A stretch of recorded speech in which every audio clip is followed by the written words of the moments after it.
Half of the world has immigrant problems. It's not really immigrant problems. It's the fear of something that is different. Because when people say they don't like immigrants, most of the time they're not referring to immigrants who look and sound like them. They're talking about immigrants who speak differently, who look different. You know, because an accent comes with a connotation. You think you know if someone is smart or stupid because of their accent. And yet the truth is an accent is not a measure of intelligence. It's just someone speaking your language with the rules of theirs.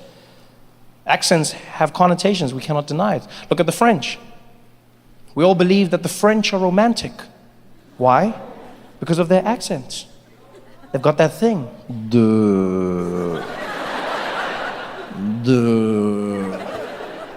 I was thinking that maybe we could, how you say, afterwards, maybe we could try to, oh my God, he's so sexy, oh my God. Accents determine how we see people. Same thing happens with the Russians. The Russians, the most feared people on the planet. Why? Because of how they speak. I don't care who you are, you cannot deny that when a Russian speaks, you are not comfortable.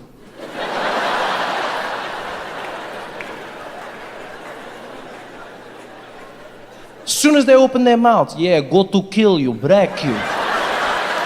I destroy your family.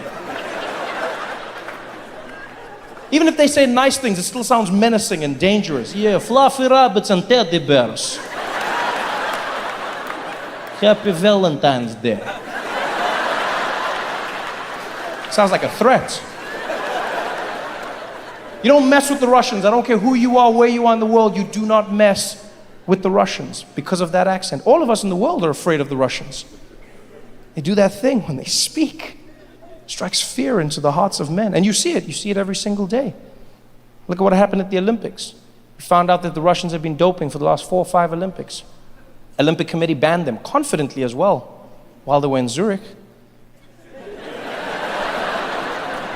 We here at the Olympic Committee feel that Russians may no longer participate in the Olympic Games due to their doping practices. And they are now hereby uninvited from the Games in Rio and banned hitherto and into the future. Thank you very much. And the Russians were like, what did you say? Well, the truth is, you know, the Olympics is for everybody, yeah? You can come when you want to. I mean, you know, who am I to ban you? Yeah, this is for all of us. Okay, I see you in Rio. Okay, yeah, Wiedersehen, bye-bye. Everyone's afraid of the Russians. You see it when it comes to geopolitics. Look at what happened in the Ukraine. Russia took a piece of another country, annexed Crimea, no provocation, no reason. Out of nowhere, the Russians were just like, yeah, I like.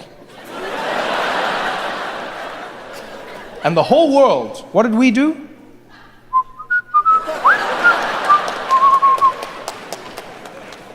You don't mess with the Russians.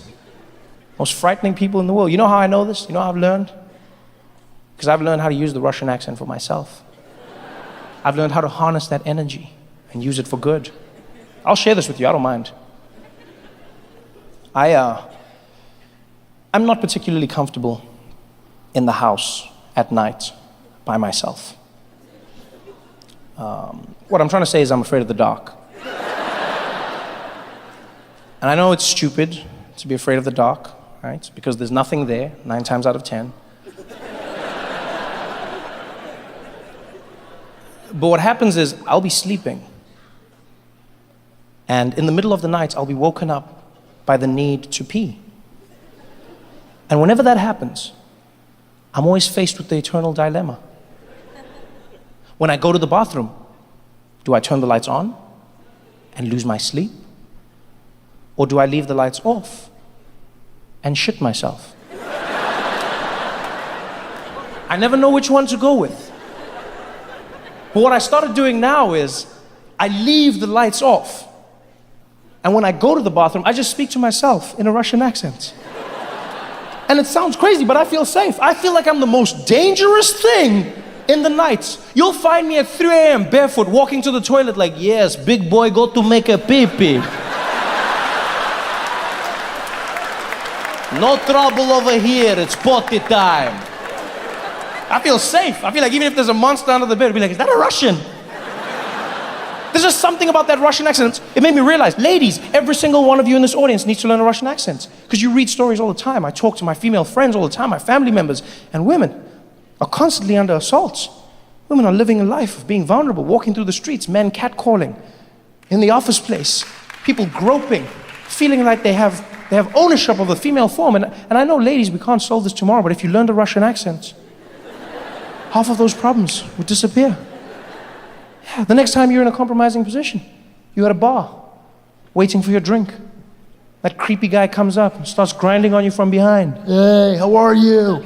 Hey, you want to dance? No, I'm fine, thank you. I'm just getting a drink, thank you. I don't want to. Come on, dance with me, girl, come on. No, I'm fine. I don't want to dance, thank you. I'm waiting for my friends. I'm good. Come on, I know you want me. Woo, you know I want you. Come on, I know you want me. You know, I don't want to dance with you, please. Hey, you don't got to be such a bitch. You know, whenever that happens, ladies, don't be afraid, don't stress. Just whip out your Russian and kill it dead. As soon as he says that, as soon as he's like, don't be such a bitch, just be like, you want to see bitch?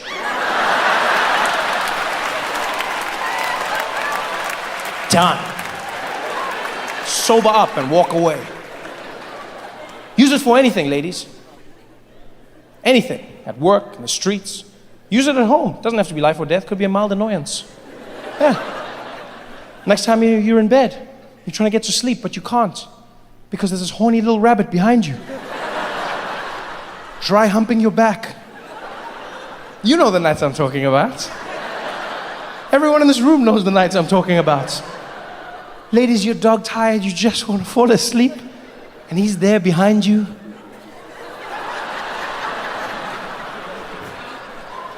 Baby. Baby. Baby. Baby. What? Are you sleeping? Yeah, I'm trying. What do you want? I want you, baby. I've wanted you all night. Oh, I want you so bad. You look so good right now. And that nightgown and your curlers, girl, I just want you so bad right now. Oh, baby, thank you for thinking I'm beautiful, even though I'm in my curlers. But please, can we talk about this tomorrow? I'm so tired, baby. Aren't you tired? I'm never tired for you, girl. I want you right now. Oh, baby, please, let's do this tomorrow, please. I'm so tired. I just want to sleep. It's fine, you can sleep. I don't mind. No, I'm not gonna sleep.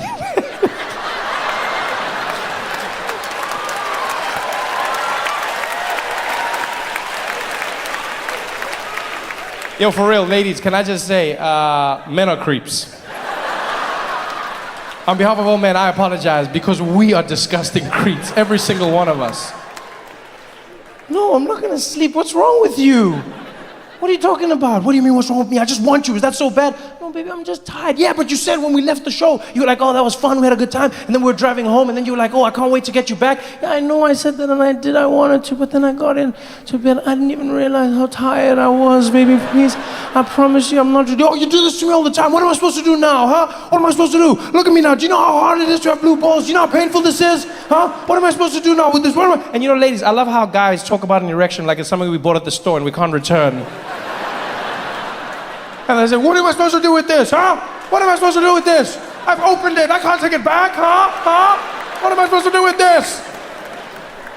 Whenever that happens, ladies, you aren't fighting the man, you're fighting his horniness. It's gonna turn into a fight that's gonna spoil your week, maybe your month. Don't let it happen. Just get your Russian out and kill it dead. As soon as he starts losing it, you're doing this all the time, you reject me, I just want you, and just be like, okay, show me what penis can do, let's go. Make action, lover boy. Done. Problem solved. Even the penis will be like, you know what? You're right. I told him, but he wouldn't listen to me. I don't even know how we got to this point, to be honest, because you see what had happened was he called me and he was like, come out, there's a party. And then I came out and I was like, you're sleeping. He's like, oh no, don't worry, I'll wake up. Then I was like, don't wake her up, because you know me, I don't wake you up. I'm here like 5 times a night. I've never woken you up. I don't know why he woke you up. I'm gonna be chilling. In fact, I had some stuff to do, so you should go back to bed because I respect you. In fact, I had some paperwork that I'm gonna be handling in my office, so if you need me, you know where to find me. But he shouldn't have done it in the first place. I just want to apologize for that because I don't think you should ever have to be in a situation where a man is pressuring you when you should be saying it to them.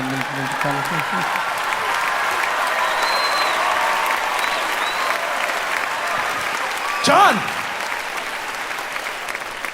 Kill it dead, ladies. All you need is that Russian accent.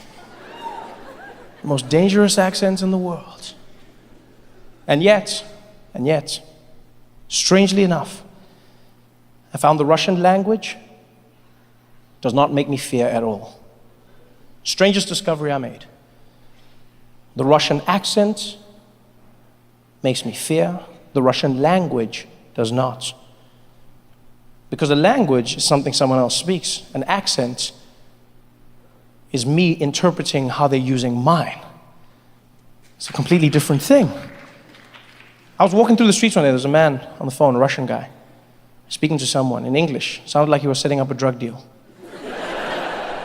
And then he switched into Russian, and it was the strangest thing that happened in my brain. He was walking, and he was like, yeah, Vlad, the guys go to bed, okay, at 3 o'clock, yeah, you go to tell me when you get the package. Afterwards, I go to let you know what's happening. No, Vlad, no, listen, Vlad, нет, Vlad, vai dash ракетчина, нет? Вы точно отверяете, вы точно, нет, вы точно, сепе, нот, вы точно, нет, который не ведет, фиамат, когда обычно едут, нет, вы точно, спасибо, когда же, да. That was the weirdest thing in my head. In my head, he instantly went from international criminal to immigrant, instantly. I wasn't afraid anymore, it was the strangest thing, he was just a normal person in my mind, because Russian doesn't frighten me. If anything, Russian just sounds like a DJ is scratching on a turntable. That's all I hear when I hear Russian. It sounds like a DJ took a turntable and is scratching English, like, yeah, Vlad, the guys go to bed, okay, 3 o'clock, okay? Yeah, you go to let me know when you get the package. Afterwards, the guys go to call me, okay? Yeah, don't worry about that, I'll let you know what's happening. No, Vlad, no, listen, Vlad. Ведь значит, дорожиков, как ясно, вот и ждерки, вот на пожевок, партишника, вот нет, воржета, Russia, America, it's you respect the flag and you respect the anthem. Yeah, I don't know what it means, but I follow the rules. No, the reason I say I don't know what it means is because it's confusing. You'll meet a lot of people who are like, you respect the flag. And I get it, but then I'll see those same people on July 4th and they'll be wearing the flag as underwear.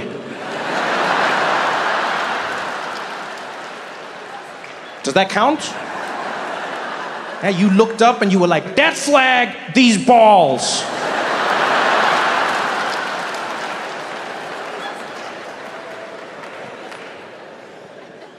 I mean, I would never suggest changing any of it. The anthem, never the anthem. Even though it could, maybe it could do with a little change, you know? It is a very violent anthem. You know, and America struggles with a lot of violence, maybe like a softer anthem, because it's a violent anthem. It's the only anthem I've ever heard that has bombs blowing up in it. Yeah, there are bombs and rockets in your national anthem. It's like a Michael Bay movie in a song. Everything just blowing up in slow motion. And it's almost like you're threatening other countries as well. You know, it's just like, yeah, bombs bursting and the rockets were flaring. Try us. It's like a gangster rap, to be honest.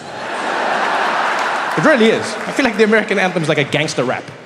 You know, it has all the same elements. Has the violence, has the threats.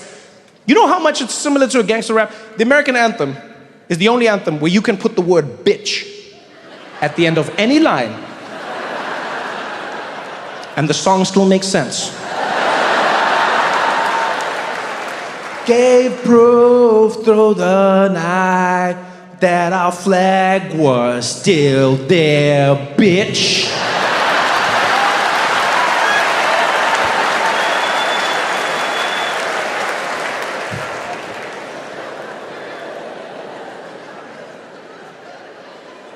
I love the American national anthem, I won't lie. It's exciting, and I know all the words. I didn't try and learn the words, but I know the words. It's just one of those songs that you hear so much that you know it, you know? Sort of like, nationwide is on your side, like same thing. I don't want to know that, I don't need to know that. Yeah, I wish I could reclaim the space in my brain, but it's there. America's national anthem is like that, because you hear it so much in America. You know, this is the only country I've ever lived in where you play the national anthem when there is no other country in attendance. Yeah, it would be like basketball games, football games, beer pong games, national anthem. Which I know is normal if you've lived in America all your life. You're like, well, what other way is there, Trevor? Well, I'll tell you, as somebody who comes from the rest of the world, that's not a thing. It's not. Most places in the world, you play the national anthem like maybe once a year on like a national event, or when you're competing against another country. That's when you play it, right? Because the other country's there, and you have to prove to your country that you're loyal. That's why you sing the song, you know, because countries are very insecure. You have to reassure them, constantly reassuring. They should go to therapy, deal with their attachment issues, but they don't. You only realize how insecure countries are when you leave your country. Have you ever left and come back? Have you seen the questions your country asks you? So insecure, so jealous, just like, where have you been? Huh? Where have you been? Which countries, huh? So what, you have another country now? Huh? Is that what you're doing? Huh? Which stamps are these? Let me see, who's been stamping your passport? Let me see your passport. You're like, yeah, damn country. Let me get my privacy. That's why in most places you only sing the anthem when there's another country in attendance. Only time you do it. Because that's what it's for. Make your country feel good. Right? You know what national anthems are in many ways? National anthems are the geopolitical equivalent of that thing women do to us men. Like, ladies, you know that trick you have for that man in your life? Like, whenever his ego is bruised and you have to try and heal it? Yeah? Every woman in this room has a trick that works on every man. Yeah, and right now I know a lot of the women are like, shut up, Trevor, shut up, shut up, shut up, shut up, shut up, shut up, shut up, shut up, shut up, shut up, shut up. It's a beautiful, subtle technique. Yeah. You'll be out having lunch or something, and some guy will come up to the table, he's buff, works out, you know, looks really good. He's like, oh my God, Michelle? It's like, oh, Justin? Oh my God, wow, how are you? And you're there like, who the hell is Justin? What's going on? He's like, this is crazy, I can't believe this, twice in 2 weeks? And you're there like, twice? When was once? Who is this? I know, oh my God, oh, how are you? I'm doing good. Man, we gotta catch up sometime. We gotta talk about college. I was thinking about it the other day. We were so crazy in college. You remember that night? And you're like, you went to college? What's going on here? She can feel your ego slowly withering like a raisin in the sun. And she won't look at you. She won't make anything big out of it. She'll continue the conversation.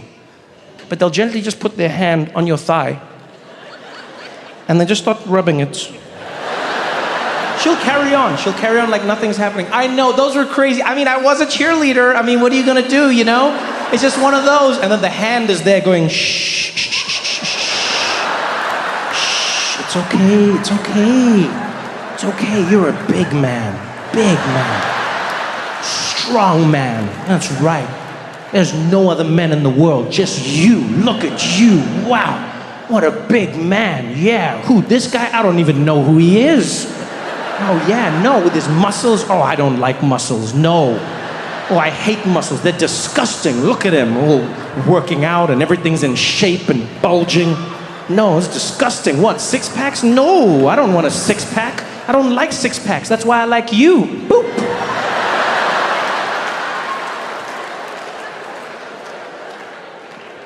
That's what a national anthem is.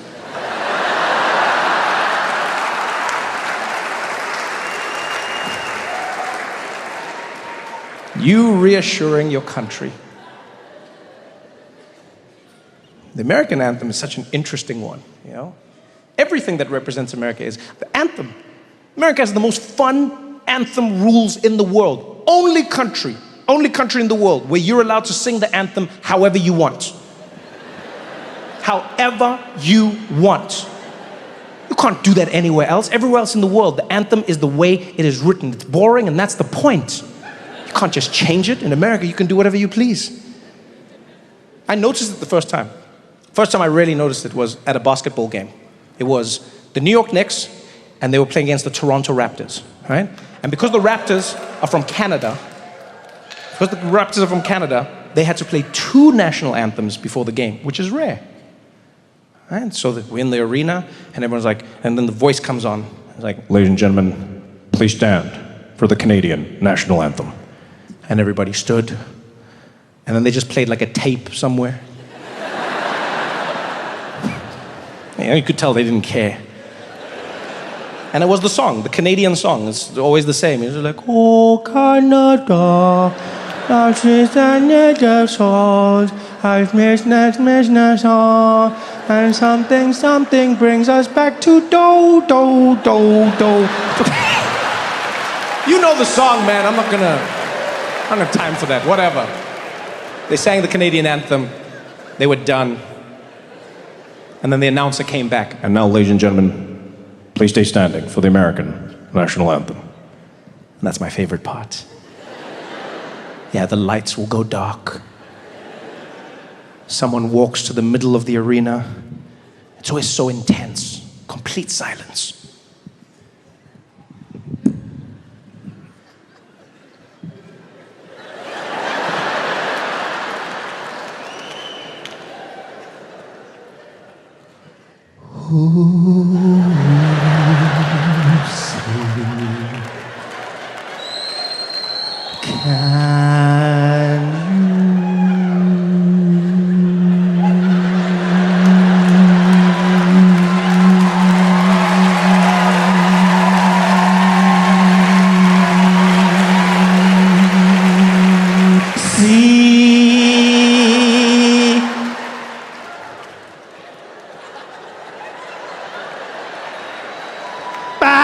The dawn, early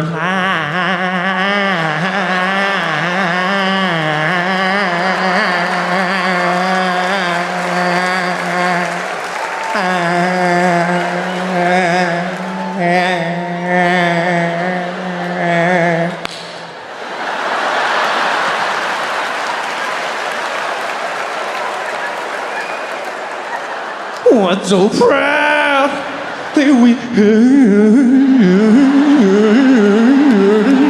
Why are you trying to make the anthem sexy? What are you doing? What are you doing? I never understand that. Why are you trying to make it a sexy song?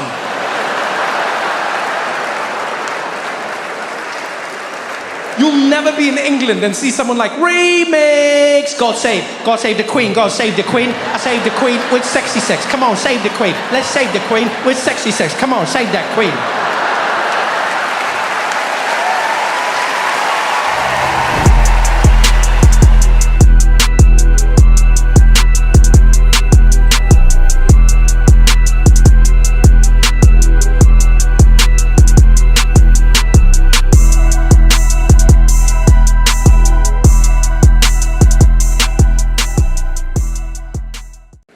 It's been a good week. It's been a crazy week. Oh my goodness.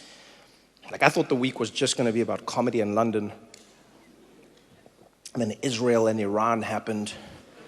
And then we were on like the brink of like World War III. Like you here are now Friday crowd having fun. Monday, Tuesday crowd. Whew. Yeah. You try tell jokes when there's missiles outside. Like everyone was here like... Because that would be a weird way, like, to be, you know what I mean? Like, at the beginning of World War III. Like, people are like, where were you? When you're like, well, did you see what happened? No, I didn't. Where were you? Trevor was telling us about Brixton. It was such an insane story as well. Like, now I feel like the world we live in, I sometimes think about like parallel universes and timelines, and I'm not sure if I believe it, but when I do think about it, I go like, I think we somehow slipped into the ludicrous timeline. Like, we were all in a very normal timeline, us as people, and then something happened around like COVID, and then we went into the crazy timeline, and then the other versions of us are now like, wow, things have become very boring and normal. Because like, this is not normal, you know? Like, the week starts off, it's been like 2 weeks technically. Right, starts off, Iran was negotiating a nuclear deal with America. Negotiating a deal. They're making progress. They're getting close. They're getting super close. And then Israel was like, no deal. And then Israel started launching missiles at Iran, right? And then it's hard to make a deal when it's like missiles hitting you, you know what I mean? It's like when you're like trying to break up with someone at a restaurant and then the waiter keeps coming, is everything great? Just wait. Let me just handle. So what I'm saying is, how's everything going? Yeah. Look, hey, we'll call you. We'll call you, please. So Iran was like, all right, I can't handle. And so then Iran was like, missiles back at Israel, missiles. And then Israel was like, missiles. And then Iran was like, missiles. And it was going back and forth. Israel was definitely winning it because like Iran has missiles, but not like Israel's type of missiles. You know what I mean? Like Iran doesn't have much money and stuff. So their missiles are like those cheap fireworks your friends. You know when your parents they'd feel bad. You'd be like, what are we doing for Guy Fawkes Day? And then your parents would be like, do you want these ones? You're like, do you like them? They're like, no, just throw them on the ground. I was like, pat. Do you feel like the other kids? No, I don't at all. So Iran has those ones, and then they were launching back and forth. And the whole world was like, man, this again, Middle East conflict, Middle East. And then at the peak of it, everyone was like, man, how could this get worse? Donald Trump was like, hello.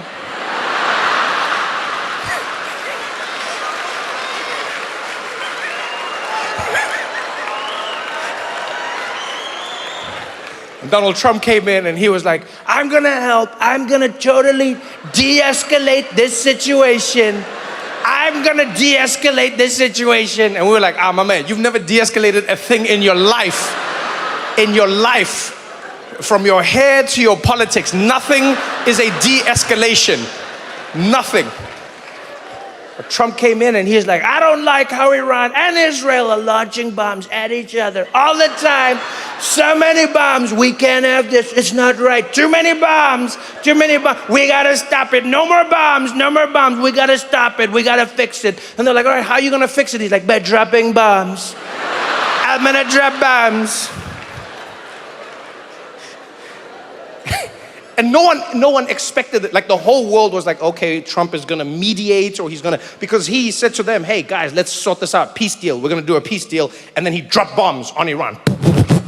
And everyone in the world was like, what the hell? And a lot of people in my life were like, oh man, I can't believe that Trump did this. I can't believe. And they were so stressed. And I was like, yes, but look on the bright side. And they were like, what bright side? I was like, on the bright side, Trump also can't believe that he did this. Like that's the one glimmer of hope that I get from Donald Trump, is that like he also doesn't know what he's doing. He's in it with us, which is a nice change. Oftentimes we're at the mercy of those in power, but he's in the mercy with us. Like we're all locked in a prison cell, but he's holding the key and he's like, we're all trapped. What are we gonna do? We're like, use the key. What are you talking about? And the reason I say this is because Trump came out and he hosted a press conference about it. It was so wild. He hosted a press conference about dropping the bombs. And he was shocked in the press conference. He came out and he's like, earlier today, the United States military, that's us, launched missiles, bunker busters, launched missiles on Iran, on all their nuclear facilities. And boy, you don't understand. You've never seen bombs like that before. They came down and they dropped them, those bombs. I couldn't believe what those bombs were doing. I couldn't believe it. And I called. I'm the one who called. I said, drop the bombs. I didn't know I was gonna call. I said 2 weeks. I told everybody 2 weeks. It was gonna be 2 weeks. And then I was on the plane. Then I said, I'm calling. Drop the bombs. And the bombs were dropped. I'd never seen bombs like that. I said, whoa, we're never dropping bombs like that again. I never seen bombs like that. Those bombs were dropped, and now it's over. We're all good. And so now, because America had dropped bombs on them, then Iran had to respond, but then Iran didn't want to get into a fight. No one wants to get into a fight with America, you know what I mean? And so like Iran was like, we are going to retaliate against you. And then they launched missiles at an American base in Qatar, but then they phoned America first. They did. They were like, all right, we are launching bombs against you in like 45 minutes, an hour maybe. You tell us how long you need, then we will launch the bombs. And then the Americans cleared out their base and everything important, and then the bombs fell. And then Trump, very, like, in an interesting way, he responded to Iran. Then he wrote on his, like, thing online, on his profile, he was like, "Thank you to Iran for giving us notice about the bombs. Now it's over. It's all over. There will be peace." And then he said, "Iran, Israel, peace." And they were like, "All right, peace, peace, peace. All good." Then Trump went to sleep. And in the 4 hours that he was sleeping, Israel, like out of nowhere, they came and they were like, "Iran launched more missiles." And then everyone was like, "Wait, what missiles?" And Israel was like, "You launched missiles." And everyone was like, "No, And then Israel was like, "Too late, we're coming for you with more bombs." And then the world was like, "What?" And then Trump woke up. And this was the moment when I can safely say I have felt more connected to Donald Trump than I've ever in my entire life. Because that man is not a normal human being. Very seldom have I looked at Trump and thought, yeah, I can relate to this. But he came out after Israel was about to launch a full-scale bombing attack on Iran. And he came out, he heard about this. Man didn't even put on a tie. Came out of the White House half-dressed, ran straight into reporters, and he went into it. He was like, "I heard about what Iran is doing and what Israel is doing. And let me tell you, I'm angry at Iran, but I'm more angry at Israel. They said peace, and I said we're going to do peace, and they're launching, and I'm sick of them. Israel, you better not do it. You don't do it, Israel. I said peace. You don't do it." He looked like a dad who had kids that were fighting in the backyard. And he was just going back and forth. He's just like, "Israel, shut up, baby. Come on, shut up. Sit up. How many times do you have to tell your kids that you're not going to? I told you once and I'll tell you again." And then he looked at the reporter and he did something I've never seen an American president do in my entire life. He cursed live on TV into the camera. Looked at the camera and he was like, they were like, "What do you think, Mr.?" He's like, "I'll tell you what this is. You've got two countries that have been fighting so long, they don't know what the they're doing."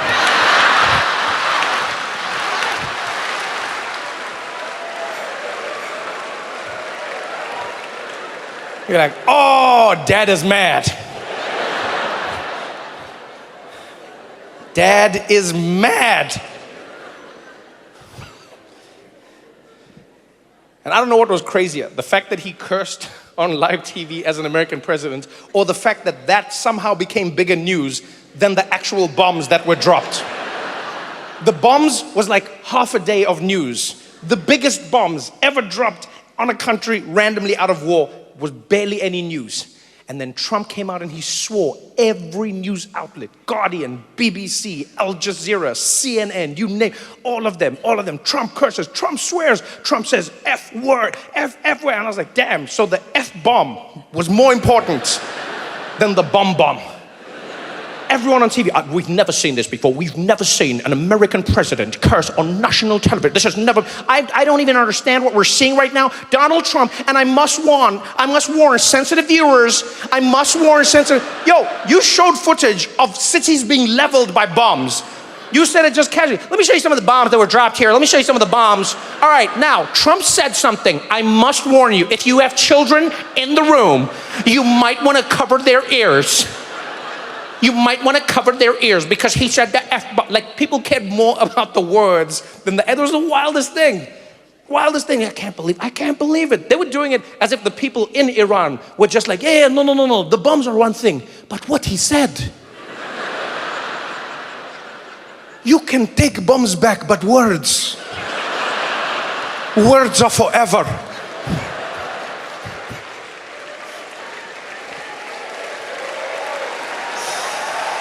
Oh, man.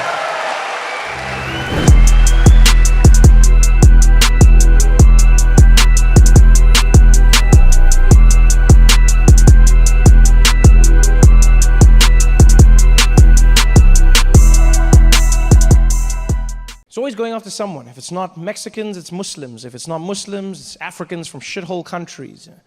And that one was my favorite personally, because I am an African and I've shat in a hole. I also liked it because, like, people came up to me and asked me questions. There was one man who came up to me after a show, really concerned. He was like, "Trevor, hey, can I ask you a question?"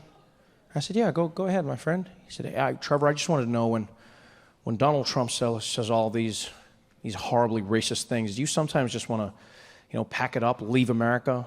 go back to South Africa and escape all this racism?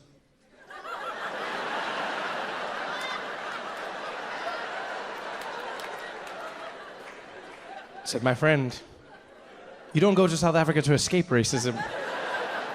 That's where you go to stock up. Are you kidding me? That's the one thing that reminds me of home. Racism out here.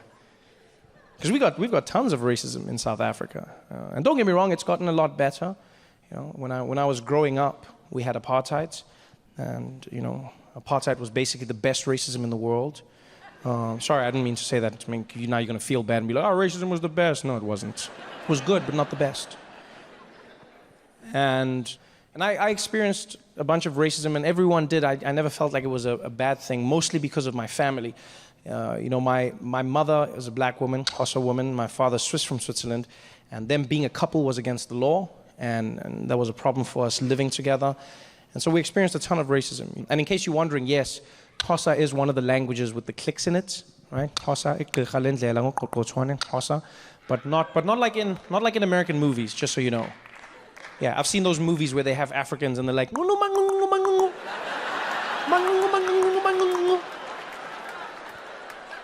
that's not a language. Yeah, even we watch those movies and we're like, I wonder what they are saying, yeah? Where are they from? I think they're from Cleveland.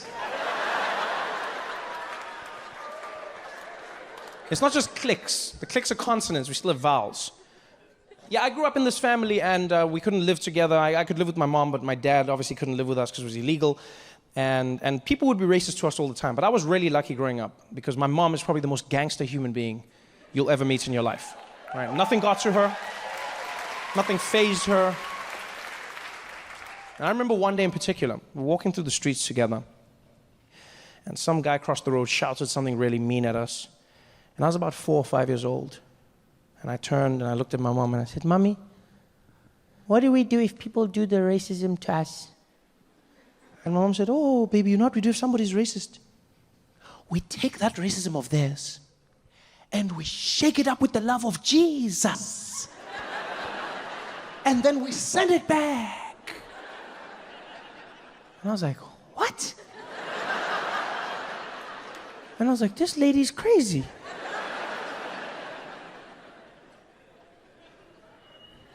And she was crazy, but she was also right.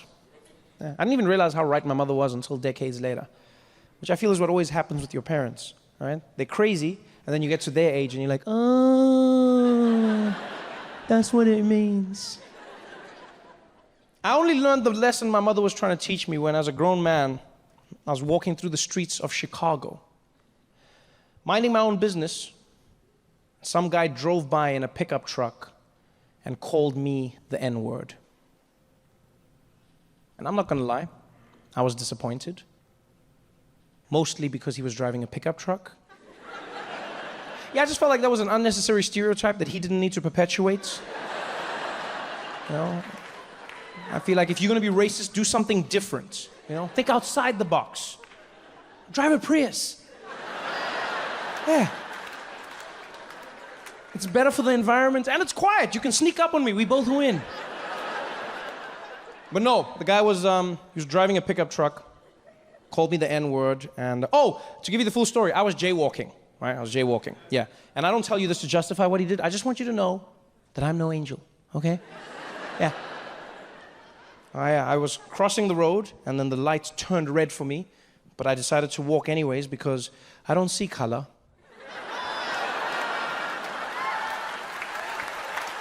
This man was so offended by what I had done that he drove his truck around me, rolled the window down, looked me dead in the eye, and he was like, "Get out of the road, nigger!" Oh, and you could see he wanted to hurt me. We locked eyes, and I could see in that moment he was waiting for me to be like, "No."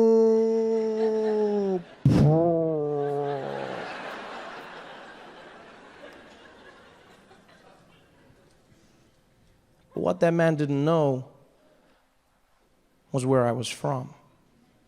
More importantly, who he didn't know was my mother. Because He thought it was just going to be a regular racist day. He thought he was going to drive by, throw the N-word out the window, carry on with his life. He didn't realize that that was the son of Patricia stepping into the road. And it happened in a moment, but it lasted a lifetime. Because I didn't even think. He shouted that word, and out of nowhere, my body was like...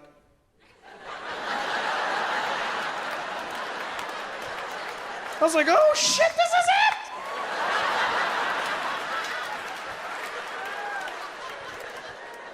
And let me tell you something, LA, it was so beautiful because I didn't plan it, I didn't think about it. All I know is I stepped into the road, he drove his truck around me, rolled the window down, looked me dead in the eye, and he was like, get out of the road, nigger! And I turned and I was like, you my nigger!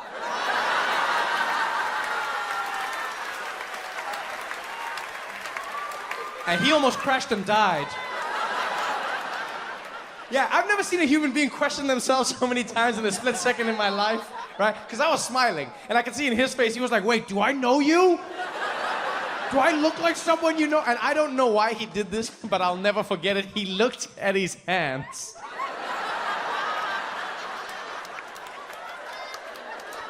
He looked at his hands like they'd somehow magically turned black, like I had cursed him with a nigger bomb. I don't even know what he was thinking. Oh, I actually felt bad for him, man. Because I've been called that word before, but that was his first time. Like, you never forget your first time, you know? Yeah, but I'm sorry, I'm not gonna what? Is that what he wants? He wants to throw the word at me and then my day is spoiled? Is that how it works? And we'll be like, nigger, and I'm like, I'm a nigger, come here, nigger. I don't have time for that, man. My mom always used to say, she said, you can't control what people do to you, but you can control how you react. So I promised myself, I said, I'll never give a racist person the pleasure of seeing my pain.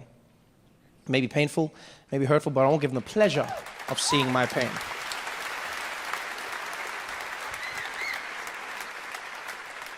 Someone says something racist, I take that racism, shake it up with the love of Jesus, send it right back.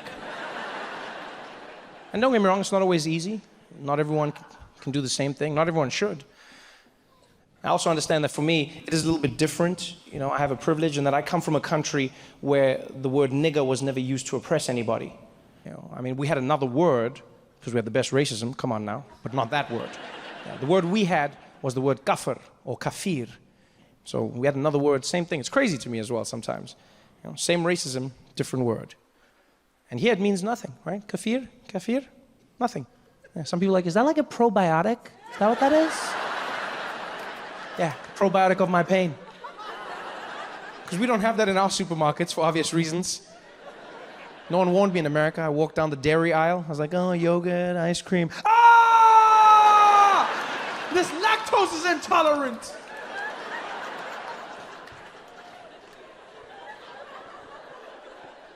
So it's different around the world, and I get that. You know, it's a privilege I have in dealing with the N word. You know, in South Africa, no one was called a nigger. All over Africa, no one was oppressed using that word. So that word has no power. Anywhere you go, nigger, nigger, nigger, nigger, nigger, nothing. You know? Whereas right now, I can feel the tension in this room. I can feel it. Yeah, some people are like, God damn it, what is it, like 7 times? I get it, Trevor. That's my quota for the year, come on. I get it. It actually got me thinking that maybe we could use that discrepancy to help each other out. We'll create a program where you guys send all of your racist people to Africa just once a year.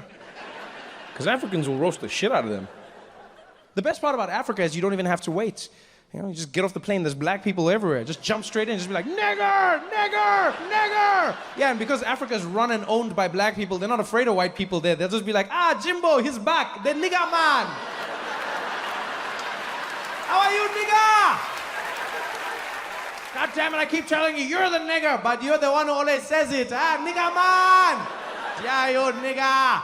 Put on some sunscreen before you die, nigger. Let's go party.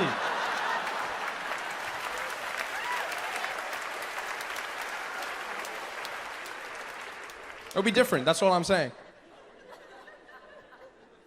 It's always weird for me, I won't lie, because although no one used that word in a derogatory way, the word nigger in South Africa does exist, technically, right? But in my mom's language, Xhosa, the word nigger means to give. That's what nigger means in Xhosa. That's how you use it. Mna, nzo nigga wena.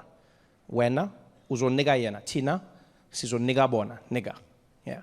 So not only does that word not hurt me, when racist people use it on me, all they end up doing is bringing back fond memories of my childhood. Yeah. I get flashbacks to when I was a little kid. I'd be playing with my cousin in these toy cars. I'd always steal his cars because I didn't have my own. He'd start screaming. He'd be like, ah, mama, mama. And my mom would come running in the room. She'd be like, hey, Nissan Antoni, what's happening here? And my cousin would be like, auntie, Mom would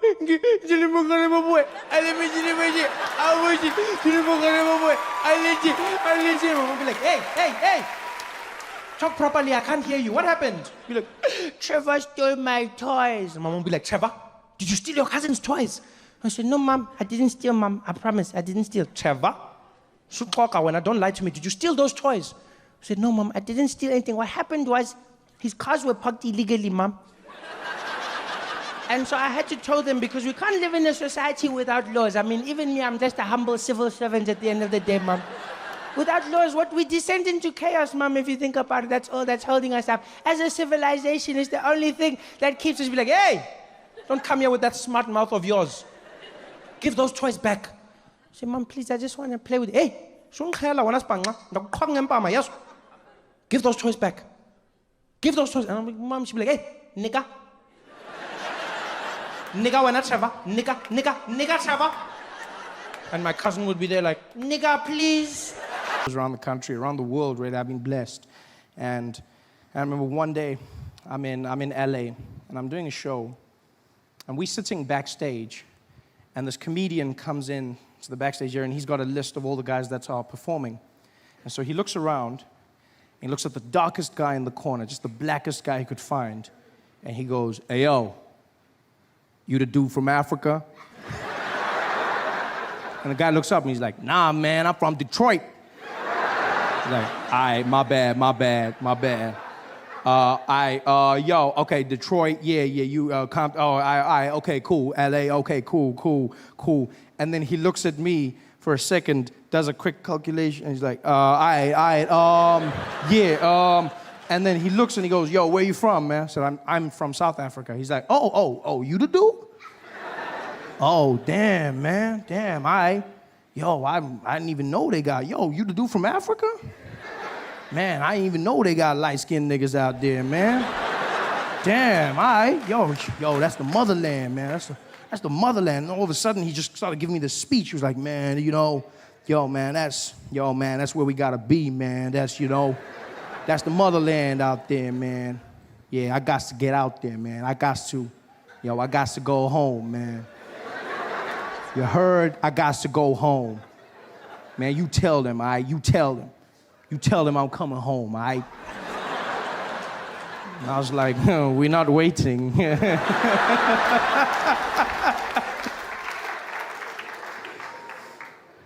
I'm fascinated. I think that whole identity has come from the term African American. This is something that's fascinated me. It's the very loose term, African American. Because half of the time you use it for people that aren't even African. Just use it as long as you're black, they go African American. But what if people aren't from Africa and they're still African American? There's people from the Caribbean, from Haiti, from Jamaica. They call it, African American. Guy's like, no man, I come from Jamaica, I never from Africa. I ain't never been there before, man. He's like, you want to stay? African American, man. Yeah. The prefix to American has become as important as American itself. I thought it was just American, but it's not. No, it's very important. You have the prefix. You have African American. You have others like Latin or Mexican American. You have Asian American. You have the most interesting for me was Indian American, which I learned about during Thanksgiving. Indian American. And then I was told I'm no longer allowed to say this. Said, I now have to say Native American, which is redundant, is it not? Because if somebody's a native of the land they're still in, should you not then just call them American? How does that work?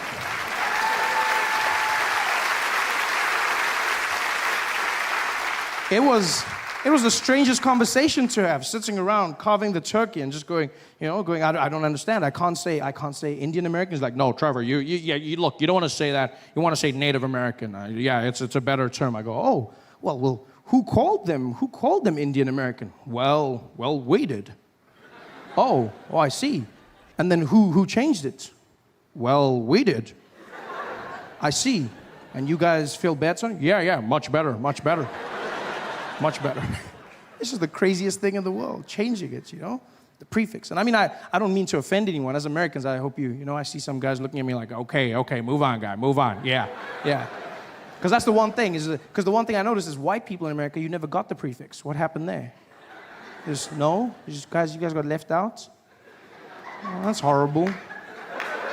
And it's a first. There's nothing? You guys don't get a prefix? No. Sir, you don't want one? No? Just American? No. Euro-American? No? Although, I mean, to be honest, Europeans would be like, no, they are not from us, please. No. No culture, they are not European. So then I get Anglo from the British. Anglo-American, is that more? No, you don't want Anglo. I don't know, Anglo-colonial American, is that... Imperial American? Death Star American? No, I'm kidding. I don't know. I'm still searching for the answer. My two favorites so far have been, I was traveling in the South, and a gentleman shouts it out. He said, "You can call us Super American." So, very well. And my favorite was a man in Atlanta who looked at me and he said, "Why don't you call us Honky American?" And I'd never heard of that term. I'd never heard of the word honky before. Because isn't honky the same thing you use for like your car?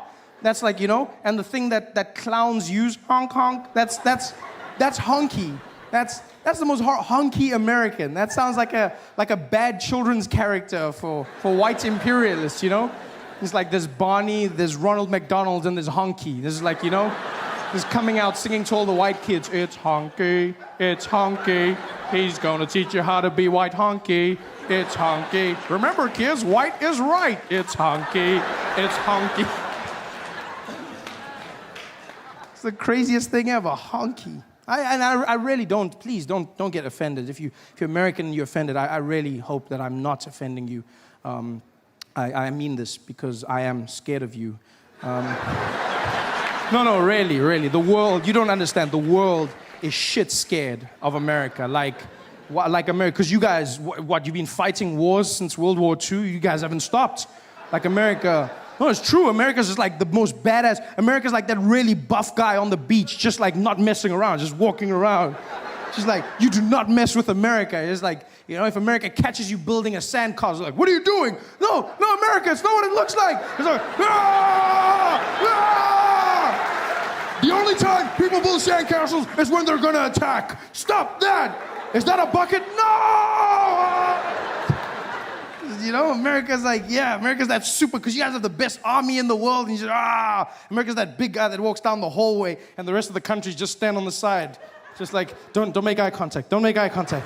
And as America walks past, like, America's like, what was that? Iran! Did you fart? No, America, I'm sorry. Yes, I fart just a little bit. I'm sorry, America.